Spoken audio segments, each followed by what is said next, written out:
Pernahkah kamu membayangkan saat-saat terakhir di kehidupanmu? Islam mengajarkan tentang adanya sakaratul maut, yaitu kondisi perjuangan dan penderitaan yang dialami setiap manusia saat menghadapi kematian. Di saat inilah ruh akan dicabut dari jasad dan manusia akan merasakan dahsyatnya proses tersebut. Pembahasan video kali ini akan mengungkap materi sakaratul maut menurut Islam. Kami akan membahas 4 hal penting di antaranya. Pertama, dahsyatnya sakaratul maut. Bagaimana proses pencabutan ruh yang begitu menyakitkan dan penuh perjuangan. Kedua, gangguan iblis saat sakaratul maut. Saat-saat sakarat menjadi momen rawan manusia, digoda iblis untuk meninggalkan keimanan. Ketiga, sakaratul maut bagi orang kafir. Bagaimana kondisi mengerikan yang dialami orang yang tidak beriman saat menghadapi kematian. Keempat, sakaratul maut bagi orang mukmin. Meskipun sama-sama merasakan sakit, orang mukmin mendapat pertolongan dan kemudahan dari Allah Subhanahu wa Ta'ala saat sakaratul maut. Pembahasan kali ini akan membantu kita mempersiapkan diri menghadapi kematian dengan lebih baik dan meningkatkan keimanan kita kepada Allah Subhanahu wa Ta'ala.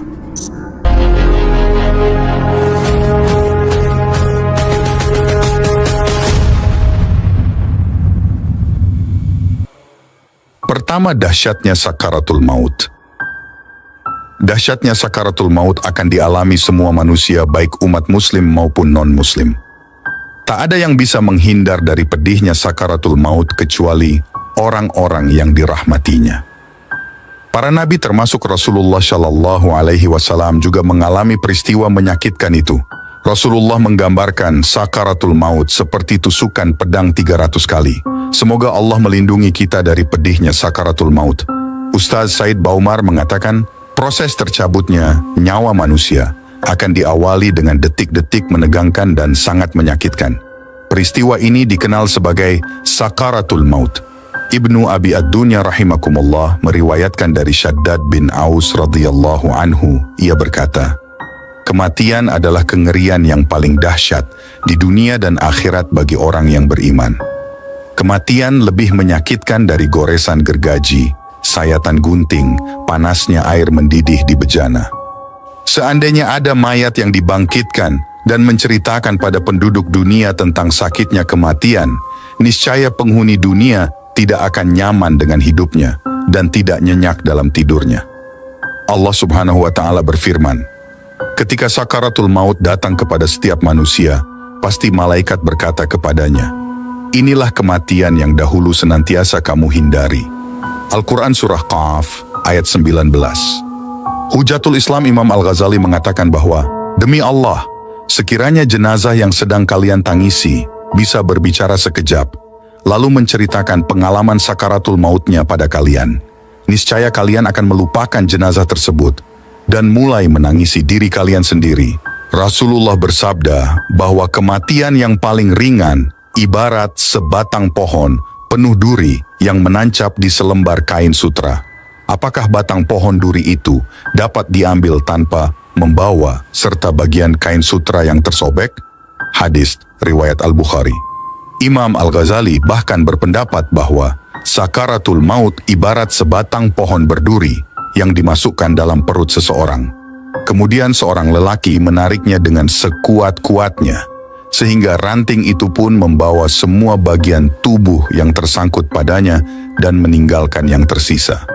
Imam Al-Ghazali juga mengatakan bahwa rasa sakit yang dirasakan selama sakaratul maut seperti menghujam jiwa dan menyebar ke seluruh anggota tubuh.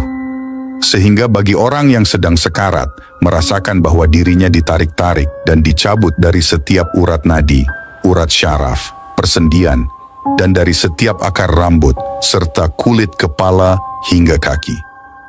Dari keterangan Nabi dan ulama terdahulu di atas, kita tak dapat membayangkan betapa sakitnya sakaratul maut. Tidak bermaksud untuk menakut-nakuti, tetapi begitulah peringatan Rasulullah Shallallahu Alaihi Wasallam akan kematian. Syekh Umar Sulaiman Al-Ashgar dalam bukunya berjudul Ensiklopedia Kiamat memaparkan iman tidak diterima lagi jika maut telah datang, dan tobat akan sia-sia jika sekarat telah sampai di kerongkongan.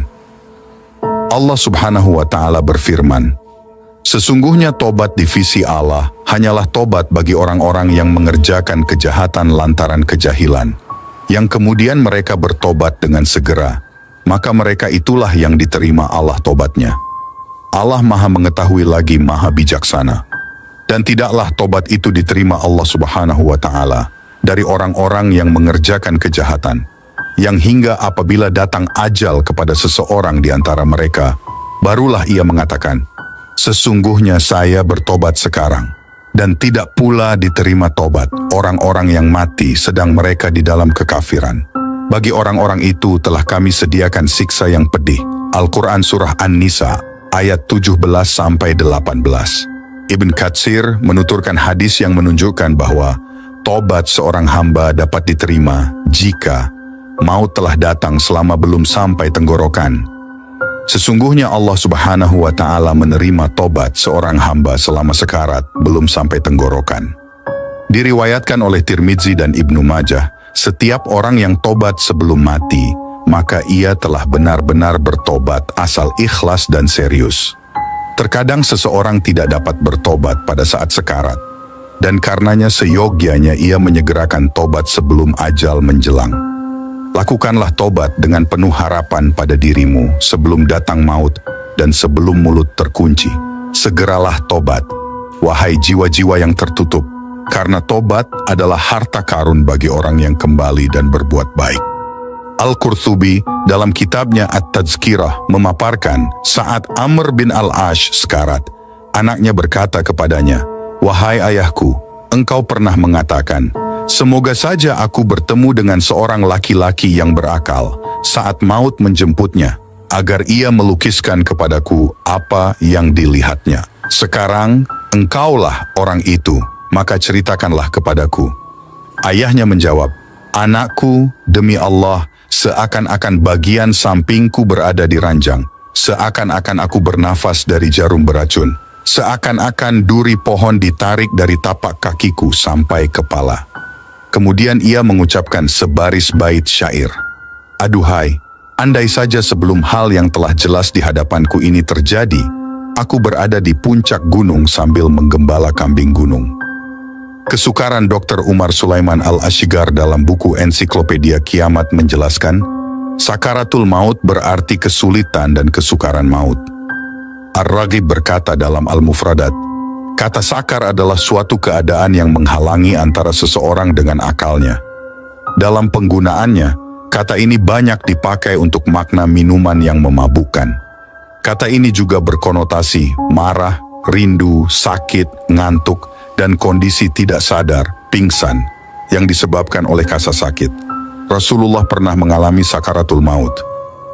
Dalam sakit yang menjelang wafatnya, Rasul meraih cangkir kecil berisi air, lalu beliau memasukkan tangannya ke dalamnya untuk membasuh wajahnya.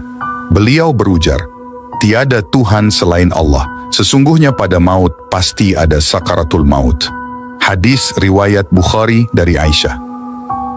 Aisyah bercerita mengenai sakitnya Rasulullah Shallallahu Alaihi Wasallam. "Aku tidak melihat sakit pada seseorang yang lebih keras dibanding yang dialami Rasulullah." Aisyah juga pernah masuk ke kamar ayahnya Abu Bakar yang sedang sakit menjelang wafatnya. Tatkala sakit itu semakin berat, Aisyah mengucapkan sebaik syair, "Kekayaan tidak berarti apa-apa bagi seorang pemuda saat sekarat melewati kerongkongannya dan menyesakkan dadanya." Lalu Abu Bakar membuka wajahnya dan berujar, "Bukan begitu, yang benar mengutip sebuah ayat, dan datanglah sakaratul maut dengan sebenar-benarnya. Itulah yang kamu selalu lari darinya." Hadis riwayat Bukhari, Muslim, dan At-Tirmizi. Jiwa yang busuk, sudah pasti orang kafir akan mengalami maut lebih berat dibanding yang dialami seorang mukmin. Umar Sulaiman Al-Ashgar mengutip sebagian hadis dari Al-Barra Ibnu Azib, "Wahai jiwa yang busuk, keluarlah menuju kebencian dan murka Allah." Lalu ia berpisah dari jasadnya, dan si malaikat mencabutnya. Sebagaimana bulu wol yang tebal dan basah dicabut, dan bersamaan dengan itu terputuslah urat-urat dan syaraf-syaraf. Al-Quran melukiskan betapa beratnya sakaratul maut yang dialami oleh orang kafir. Dan siapakah yang lebih zalim daripada orang yang membuat kedustaan terhadap Allah? Atau yang berkata, telah diwahyukan kepada saya, padahal tidak ada diwahyukan sesuatu pun kepadanya. Dan orang yang berkata, saya akan menurunkan seperti apa yang diturunkan Allah. Alangkah dahsyatnya sekiranya kamu melihat di waktu orang-orang yang zalim berada dalam tekanan sakaratul maut, sedang para malaikat memukul dengan tangannya sambil berkata, keluarkanlah nyawamu. Di hari ini kamu dibalas dengan siksa yang sangat menghinakan karena kamu selalu mengatakan terhadap Allah Subhanahu wa Ta'ala perkataan yang tidak benar dan karena kamu selalu menyombongkan diri terhadap ayat-ayatnya. Al-Quran Surah Al-An'am ayat 93. Maksud ayat di atas, seperti dituturkan Ibnu Katsir, adalah ketika malaikat azab memberi kabar kepada orang kafir tentang azab, belenggu, rantai, neraka jahim, api yang panas membakar dan murka Allah Subhanahu wa Ta'ala.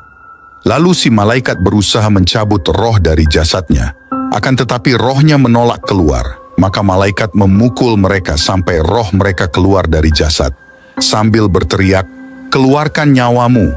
Pada hari ini kamu dibalas dengan siksaan yang sangat menghinakan, karena kamu selalu mengatakan terhadap Allah Subhanahu wa Ta'ala perkataan yang tidak benar. Ibnu Katsir menafsirkan, wa al-malaikah basithu aidihim, dengan memukul. Makna ayat ini sama dengan makna ayat, sungguh kalau kamu menggerakkan tanganmu kepadaku untuk membunuhku. Al-Quran Surah Al-Maidah ayat 28. Dan mereka menjulurkan tangan dan lidah mereka kepadamu dengan menyakitimu. Rasulullah memberitahukan kepada kita bahwa sakaratul maut akan diringankan bagi orang yang mati syahid di medan perang. Abu Hurairah meriwayatkan bahwa Rasulullah Shallallahu Alaihi Wasallam bersabda, orang yang mati syahid tidak merasakan sakitnya terbunuh, kecuali seperti sakitnya dicubit. Diriwayatkan oleh Tirmidzi, An-Nasai, dan Ad-Darimi. Tirmidzi berkata, hadis ini Hasan Gharib. Syekh Abdul Qadir Al-Jilani dalam kitab Futuh Al-Ghaib bertutur mengenai kisah seorang wali menjelang sakaratul maut. Kisah ini disampaikan dalam risalah ke-79 sebagai berikut. Kala sang wali menghadapi sakaratul maut, putranya Abdul Wahab berkata kepadanya, apa yang mesti kulakukan sepeninggal ayah? Kamu mesti takut kepadanya, jangan takut kepada selainnya, jangan berharap kepada selainnya, dan berpasrahlah hanya kepadanya, jawabnya. Selanjutnya ia berkata, aku adalah biji tak berkulit, orang lain telah datang kepadaku, berilah mereka tempat dan hormatilah mereka. Inilah manfaat nan besar. Jangan membuat tempat ini penuh sesak dengan ini. Atasmu kedamaian, kasih dan rahmat Allah Subhanahu wa Ta'ala. Semoga Dia melindungiku dan kamu, dan mengasihiku dan kamu. Kumulai senantiasa dengan asma Allah Subhanahu wa Ta'ala. Ia terus berkata begini satu hari satu malam, celakalah kau, aku tak takut sesuatu pun, baik malaikat maupun malaikat maut. Duhai malaikat maut, bukanlah kau, tapi sahabatku yang bermurah kepadaku. Lantas pada malam kewafatannya, ia memekik keras, dan kata kedua putranya, Abdur Razak dan Musa, dia mengangkat dan merentangkan kedua tangannya, sembari berkata, atasmu kedamaian, kasih dan rahmat Allah, bertobatlah dan ikutilah jalan ini. Kini aku datang kepadamu. Dia berkata, tunggu, dan meninggallah dia. Kedua, gangguan iblis saat sakaratul maut. Ketika seseorang akan meninggal dunia, iblis akan mendatanginya dalam berbagai macam bentuk dan rupa. Ada iblis akan mendatangi setiap manusia yang tengah sakaratul maut. Kedatangan iblis tersebut tidak lain untuk menggoda dan menakut-nakuti manusia yang akan meninggal, sehingga orang tersebut melupakan Allah Subhanahu wa Ta'ala dan akhirnya meninggal dalam keadaan mengingkari Allah, su'ul khatimah. Firman Allah Subhanahu wa Ta'ala artinya, hai orang-orang yang beriman, masuklah kamu ke dalam Islam keseluruhan, dan janganlah kamu turut langkah-langkah syaitan. Sesungguhnya syaitan itu musuh yang nyata bagimu. Al-Quran Surah Al-Baqarah ayat 208. Berikut 7 cara gangguan iblis saat sakaratul maut. Pertama, iblis akan mendatangi seseorang yang tengah sakaratul maut dalam rupa yang aneh, seperti emas, perak, berlian, dan lain-lain. Terkadang iblis juga akan datang dalam bentuk makanan dan minuman yang sangat lezat. Hal ini biasanya terjadi jika orang yang sedang sakaratul maut itu sangat tamak dan senang kepada barang-barang tersebut. Saat orang yang akan mati itu meraba atau menyentuh barang-barang iblis tersebut, dan pada waktu yang bersamaan nyawanya putus dari tubuh, maka orang tersebut mati dalam keadaan lalai dan lupa kepada Allah Subhanahu wa Ta'ala. Barang siapa yang mati dalam keadaan demikian, maka ia meninggal dalam keadaan fasik dan munafik. Kedua, iblis akan mendatangi seseorang yang tengah sakaratul maut dalam wujud binatang yang ditakuti orang itu, misalnya harimau, singa, ular, atau yang lain. Apabila orang yang sedang sakaratul maut itu melihat binatang tersebut lalu menjerit dan melompat dengan sekuat hati, dan pada saat yang bersamaan rohnya putus dari raganya, maka orang tersebut juga mati dalam keadaan fasik dan munafik, yaitu mati dalam keadaan lupa kepada Allah Subhanahu wa Ta'ala. Ketiga, iblis akan mendatangi dan memperdaya seseorang yang sedang sakaratul maut dengan menyerupai binatang kesayangan orang itu, misalnya kucing, kelinci, burung, dan sebagainya. Apabila tangan orang yang hendak mati tersebut meraba-raba binatang itu, dan pada saat yang bersamaan dia mati, maka ia mati dalam keadaan hatinya melupakan Allah, dan termasuk orang-orang yang mati dalam keadaan fasik dan munafik. Keempat, iblis mendatangi seseorang yang akan meninggal dunia menyerupai wajah seseorang yang paling dibenci oleh orang yang akan meninggal tersebut, misalnya musuhnya semasa hidupnya. Jika orang yang dalam keadaan sakaratul maut itu menggerakkan dirinya untuk melakukan sesuatu terhadap musuh yang dibencinya tersebut, dan bersamaan dengan itu maut menjemputnya, maka orang tersebut mati dalam keadaan fasik dan munafik. Kelima, iblis akan mendatangi seseorang yang hampir mati dalam rupa anggota keluarga orang itu, seperti ayah dan ibunya, dengan membawa makanan dan minuman. Ayah dan ibu jelmaan iblis tersebut akan berkata dengan penuh kasih, "Wahai anakku, hanya ini makanan dan bekal yang kami bawakan untukmu, dan berjanjilah bahwa engkau akan menuruti kami dan menyembah Tuhan yang kami sembah, supaya kita tidak lagi bercerai-berai, dan marilah bersama kami masuk ke dalam surga." Jika seseorang yang hampir mati tersebut mengikuti perkataan iblis itu, dan saat itu juga nyawanya keluar dari jasadnya, maka orang tersebut mati dalam keadaan kafir, dan terhapuslah semua amal kebaikan yang pernah ia lakukan semasa hidupnya. Keenam, iblis akan mendatangi seseorang yang hampir mati dalam rupa para ulama dengan membawa banyak sekali kitab. Iblis yang telah menyerupai para ulama itu akan berkata kepada orang yang sedang sekarat itu, "Wahai muridku, sudah lama sekali kami menunggu dirimu, rupanya kamu sedang sakit di sini. Oleh sebab itu, kami membawakan untukmu dokter dan berbagai macam obat-obatan. Diminumlah obat tersebut dan hilanglah penyakit itu." Namun, tak lama kemudian, penyakit itu datang lagi. Datang pula iblis yang menyerupai ulama dan berkata, "Kali ini kami datang kepadamu untuk memberi nasihat agar kamu mati dalam keadaan baik. Tahukah kamu bagaimana hakikat Allah?" Berkata orang yang sedang dalam sakaratul maut, "Aku tidak tahu." Berkata ulama jelmaan iblis, "Ketahuilah, sesungguhnya aku ini adalah seorang ulama yang tinggi dan hebat, baru saja kembali dari alam gaib dan telah mendapatkan kedudukan di surga tertinggi. Cobalah kamu lihat surga yang telah disediakan untukmu.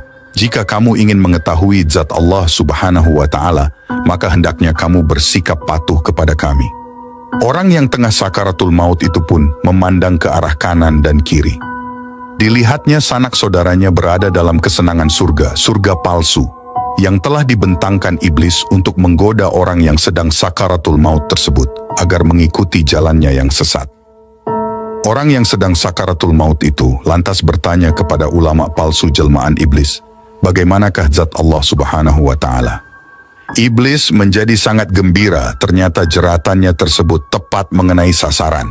Iblis pun berkata, tunggu, sebentar lagi dinding dan tirai akan dibuka kepadamu. Begitu tirai yang berwarna-warni tersebut dibuka selapis demi selapis, orang yang dalam keadaan sakaratul maut itu pun dapat melihat satu benda yang sangat besar, seolah-olah lebih besar dari langit dan bumi. Berkata iblis, itulah dia zat Allah yang patut kita sembah. Berkata orang yang tengah sakaratul maut, wahai guruku, ini benda yang benar-benar besar, tetapi benda ini mempunyai 6 sisi, yaitu kiri dan kanan, atas dan bawah, depan dan belakang. Sedangkan zat Allah Subhanahu wa Ta'ala tidak menyerupai makhluk, dia maha sempurna dan tidak memiliki sedikit pun kekurangan. Namun, mengapa zat yang ada di hadapan kita ini lain dari yang kita ketahui dahulu? Mengapa yang patut disembah sekarang adalah dia? Ketika seseorang yang hampir mati tersebut masih dalam keraguan-raguannya dan malaikat maut datang mencabut nyawanya, maka matilah orang tersebut dalam keadaan kafir dan mengingkari Allah Subhanahu wa Ta'ala, serta terhapuslah segala amal baiknya selama hidup di dunia. Ketujuh, iblis yang ketujuh ini terdiri dari 72 barisan. Hal ini sesuai dengan hadis Rasulullah bahwa umat beliau akan terbagi menjadi 73 golongan, dan hanya satu golongan yang akan diterima oleh Allah Subhanahu wa Ta'ala. Adapun 72 golongan lainnya tidak akan diterima di sisinya. Dengan 72 barisan inilah iblis menggoda setiap orang yang akan meninggal dengan berbagai cara, agar orang tersebut mati dalam keadaan melupakan Allah Subhanahu wa Ta'ala. Ketiga, sakaratul maut bagi orang kafir. Syekh Abu Laits As-Samarqandi, ulama ahli fiqih, wafat 373 Hijriah, dalam kitabnya Tanbihul Ghafilin, menceritakan dahsyatnya proses keluarnya roh dari tubuh orang kafir, orang yang tidak beriman kepada Allah Subhanahu wa Ta'ala dan Rasulnya. Sakaratul maut adalah saat di mana manusia akan menghadapi kematian, yaitu berpisahnya roh dari jasad. Nabi Muhammad Shallallahu Alaihi Wasallam telah mengabarkan bagaimana dahsyatnya sakaratul maut karena beliau sendiri pernah mengalaminya. Semoga Allah meringankan kita saat menghadapi sakaratul maut. Maut itu bagaikan pohon berduri dimasukkan ke dalam tubuh anak Adam. Maka tiap duri berkait dengan urat, lalu dicabut oleh seorang yang kuat sehingga dapat memutuskan apa yang terputus dan meninggalkan apa yang masih tinggal. Imam Abu Laits mengatakan bahwa Nabi Muhammad bersabda, adapun hamba yang kafir, jika akan meninggal dunia dan menghadapi akhirat, maka datanglah kepadanya malaikat yang mukanya hitam, dengan pakaian hitam, lalu duduk di mukanya sepanjang pandangan mata. Kemudian datang malaikat maut dan duduk di samping kepalanya lalu berkata, hai roh yang jahat, keluarlah menuju murka Allah. Maka tersebar di semua anggota badannya, maka dicabut rohnya, bagaikan mencabut besi dari bulu yang basah, maka terputus semua urat dan ototnya, lalu diterima akan dimasukkan dalam kain hitam, dan dibawa dengan bau yang sangat busuk bagaikan bangkai, dan dibawa naik, maka tidak melalui malaikat melainkan ditanya, roh siapakah yang jahat dan busuk itu? Lalu dijawab, roh Fulan bin Fulan, dengan sebutan yang amat jelek sehingga sampai di langit dunia, maka minta dibuka tetapi tidak dibuka untuknya. Kemudian Nabi membaca ayat, La tufattahu lahum abwabus sama'i, wa la yadkhulunal jannata hatta yalijal jamalu fisamil khiyath. Artinya, tidak dibukakan bagi mereka itu pintu-pintu langit, dan tidak dapat masuk syurga, sehingga unta dapat masuk dalam lubang jarum. Kemudian diperintahkan, tulislah orang itu dalam kitab Sijjin. Kemudian roh itu dilemparkan begitu saja, sebagaimana ayat waman yusyrik billahi fakan nama kharra minas samai fatakhtafuhu ats-tsairu aw tahwi bihirrihu fi makanin sahiq. Artinya, dan siapa yang mempersekutukan Allah, maka bagaikan jatuh dari langit, lalu disambar elang atau dilemparkan oleh angin ke dalam jurang yang curam. Kemudian roh itu dikembalikan ke dalam jasad di dalam kubur, lalu didatangi oleh dua malaikat yang mendudukkannya lalu bertanya, "Siapa Tuhanmu?" Maka dijawab, "Saya tidak tahu." Lalu ditanya, "Apakah agamamu?" Maka dijawab, "Saya tidak tahu." Ditanya lagi, "Bagaimana pendapatmu terhadap orang yang diutus di tengah-tengah kamu?" Dijawab, "Saya tidak tahu." Lalu ditanya, "Bagaimanakah kamu mengetahui itu?" Maka dijawab, "Saya tidak tahu." Maka terdengarlah suara seruan dari langit, "Dusta hambaku, hamparkan untuknya dari neraka, dan bukakan baginya pintu neraka." Maka terasa olehnya panas hawa neraka, dan disempitkan kuburnya sehingga terhimpit dan rusak tulang-tulang rusuknya. Kemudian datang kepadanya seorang yang buruk wajahnya dan busuk baunya sambil berkata, "Sambutlah hari yang sangat jelek bagimu. Inilah saat yang telah diperingatkan oleh Allah Subhanahu wa Ta'ala kepadamu." Lalu ia bertanya, "Siapakah kau?" Jawabnya, "Aku amalmu yang jelek." Lalu ia berkata, "Ya Tuhan, jangan percepatkan kiamat. Ya Tuhan, jangan percepatkan kiamat." Karena dia sudah mengetahui neraka tempat terakhirnya. Keempat, sakaratul maut bagi orang mukmin.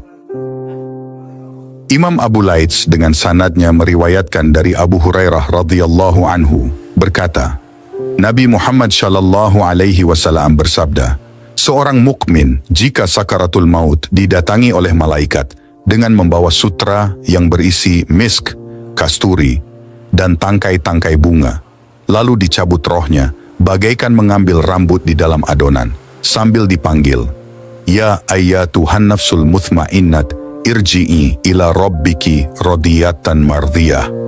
Yang artinya, wahai roh yang tenang, kembalilah kepada Tuhanmu dengan perasaan rela dan diridhoi. Kembalilah dengan rahmat dan keridhaan Allah Subhanahu wa Ta'ala."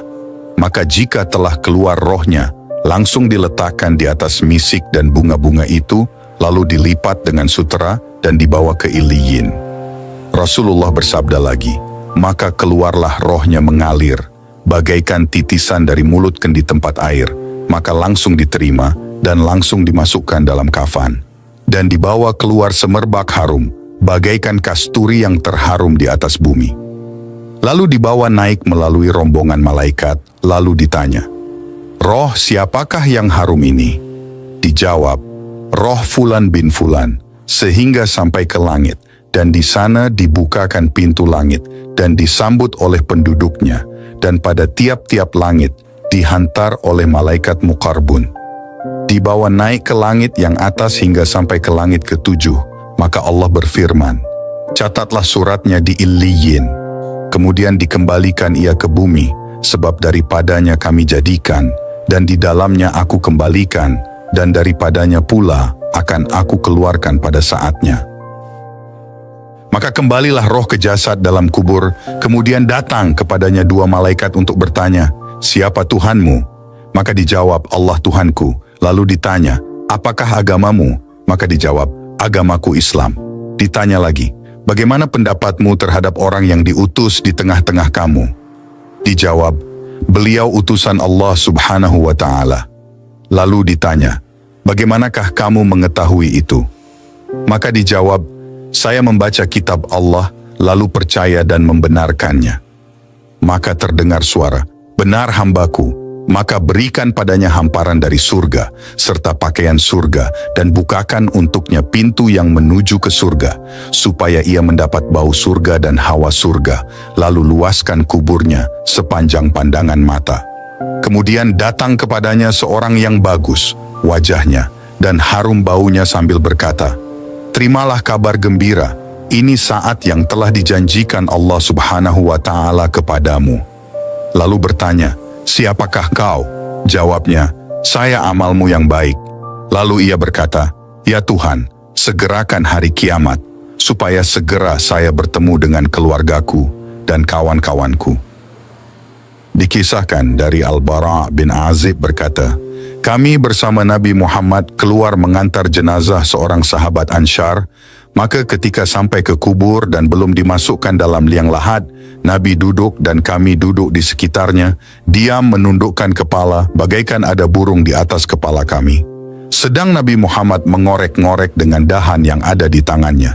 Kemudian ia mengangkat kepala sambil bersabda, "Berlindunglah kamu kepada Allah Subhanahu wa Ta'ala dari siksaan kubur." Nabi Muhammad mengulangi sebanyak 3 kali. Nabi Muhammad bersabda, "Sesungguhnya seorang mukmin jika akan meninggal dunia dan menghadapi akhirat, maka turun padanya malaikat yang putih-putih wajahnya, bagaikan matahari, membawa kain kafan dari surga, maka duduk di depannya sejauh pandangan mata mengelilinginya. Kemudian datang malaikat maut dan duduk di dekat kepalanya dan memanggil, 'Wahai roh yang tenang baik, keluarlah menuju pengampunan Allah dan ridha-Nya.'" Demikianlah pembahasan kita kali ini tentang dahsyatnya sakaratul maut.